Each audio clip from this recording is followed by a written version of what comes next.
Billet retour pour Hamamadou à la prison civile de Filangué où il a purgé entre 2015 et 2019 une peine d'1 an de prison dans l'affaire des bébés importés du Nigeria. Hamamadou est cette fois-ci inculpé pour des troubles liés au second tour de la présidentielle du 21 février dernier.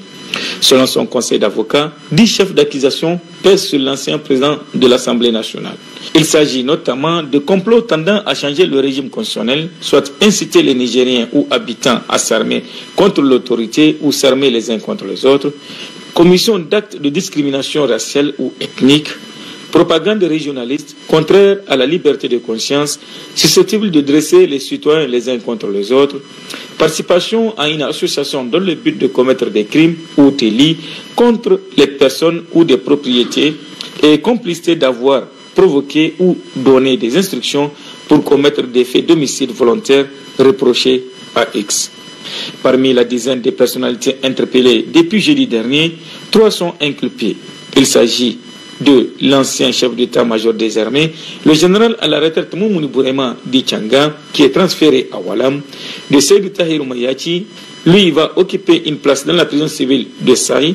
Il y a aussi Jibril Baré Maïnassara, mais lui il a bénéficié d'une liberté provisoire.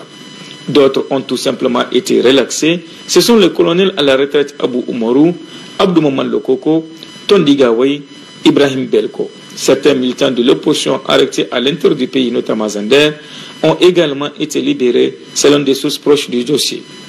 Plus de 500 personnes ont été interpellées lors des troubles ayant suivi la proclamation des résultats le mardi dernier. Ils sont considérés comme des militants de l'opposition. Selon les résultats proclamés par la Commission électorale nationale indépendante CENI, Bazoum Mohamed, le candidat du PNDS Taraya, gagne avec 55,75% des voix exprimées valables. Des résultats contestés par Mahaman Ousmane, qui s'estime être le vainqueur avec 50,3%. Hier, la coalition de l'opposition a appelé la population à considérer Mahaman Ousmane comme le président élu du Niger.